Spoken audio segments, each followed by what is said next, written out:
ചരിത്രത്താളുകളിൽ ഇടം നേടിയ പ്രവർത്തനങ്ങൾ 100-ൽ താഴെ.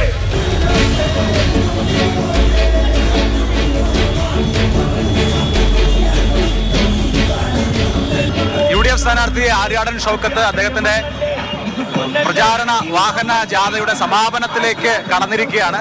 ഇപ്പോൾ താങ്കളുടെ പ്രചരണ യോഗങ്ങളിലൊക്കെ ആളുകളെ പേരെടുത്ത് പറഞ്ഞ് വിളിച്ച് സ്കൂളിൽ പഠിച്ച കാര്യവും പഴയ കാര്യവും ഒക്കെ പറയുന്നുണ്ട്. അപ്പോൾ ഇത് താങ്കളെ സംബന്ധിച്ച് എല്ലാവരും പരിചിതർ എന്നുള്ളതാണോ? ഞാൻ ഇവിടെ എൻ്റെ യോഗത്തിൽ എന്നെ സ്വീകരിക്കാൻ വരുന്ന ആളുകൾ നേരിട്ട് പരിചയമുള്ള ആളുകളാണ് എല്ലാവരും. മാത്രമല്ല, ഒന്ന് ഞാൻ ബാല്യം മുതലേ ചെറുപ്പത്തിലെ എൻ്റെ വീട്ടിൽ വരുന്ന എൻ്റെ ഫാദറിൻ്റെ അടുത്ത് കഴിഞ്ഞ കുറേ 40 വർഷമായിട്ട് വരുന്ന കുറേ ആളുകൾ അവിടെ പേരെടുത്തറിയാവുന്ന ആളുകളാണ് എല്ലാവരും പേരെടുത്തറിയാവുന്ന ആളുകളാണ്. അപ്പൊ ഈ പ്രചാരണ പോസ്റ്ററും ബാനറും ഒക്കെ കാണുമ്പോൾ ആര്യാടൻ എന്നുള്ളത് വലിയ അക്ഷരത്തിലാണ് കാണുന്നത്, ഷൗക്കത്ത് എന്നുള്ളത് ചെറുതും. ആര്യാടന്റെ ലെഗസി എന്നുള്ളതാണോ ഈ തെരഞ്ഞെടുപ്പിലെ ഒരു പ്രധാനപ്പെട്ട കാര്യം?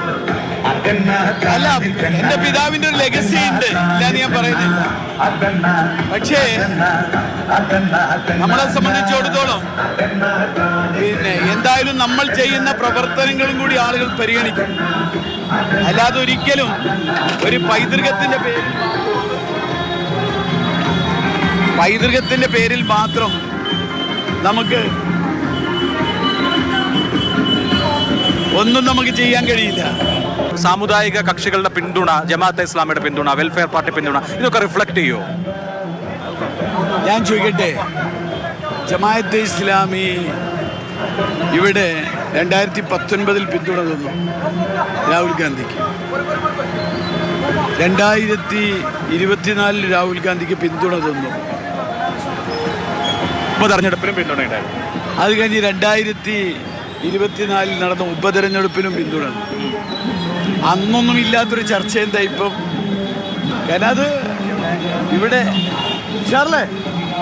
പിന്നെ CPM-ന് പിന്തുണ ജമാഅത്തെ ഇസ്ലാമി കൊടുത്തിട്ടുണ്ടായിരുന്നു കഴിഞ്ഞ കാലത്ത്. CPM-ന് ജമാഅത്തെ ഇസ്ലാമി പിന്തുണ കൊടുക്കുമ്പോൾ അതൊരു മതേതര ഒരു കൂട്ടായ്മ. UDF-ന് പിന്തുണ കൊടുക്കുമ്പോൾ അവർ ഭീകരവാദികളാവുക.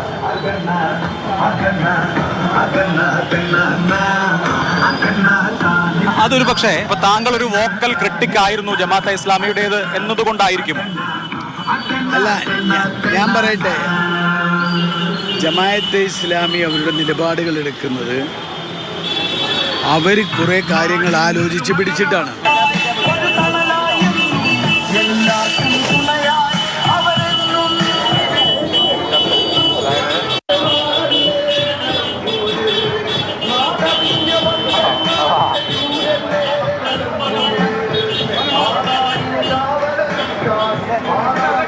പുതിയ ദേശീയ രാഷ്ട്രീയ സാഹചര്യങ്ങളിൽ മുൻകാലങ്ങളിൽ സോഷ്യൽ ഗ്രൂപ്പുകളുമായി ബന്ധപ്പെട്ട് ഉയർത്തിയ വിമർശനങ്ങളൊന്നും പ്രസക്തമല്ല, അല്ലെങ്കിൽ അതിന്റെ കോണ്ടെക്സ്റ്റ് മാറിയെന്നാണ്. ഞാൻ ചോദിക്കട്ടെ, അഭിപ്രായങ്ങൾ പല കാര്യത്തിലും വ്യത്യസ്തമായിരിക്കും.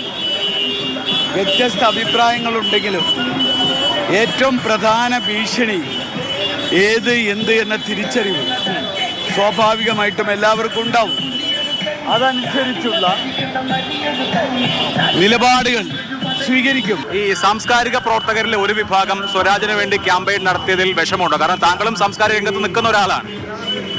അതുപോലെ സ്വരാജ് ഒരു കമ്മ്യൂണിസ്റ്റുകാരനാണ്, ഒരു കമ്മ്യൂണിസ്റ്റ് പാർട്ടിയിലെ അംഗമാണ്.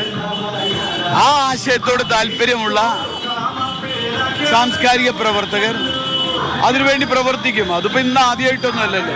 നിലമ്പൂരിനെ സാംസ്കാരികമായി കലാപരമായി മുന്നോട്ട് കൊണ്ടുവരാൻ കഴിഞ്ഞ കാലത്ത് ഞാൻ എന്ത് ചെയ്തു, മറ്റുള്ളവർ എന്ത് ചെയ്തു, ഒന്ന് വിലയിരുത്തിയാൽ മതി. All the best.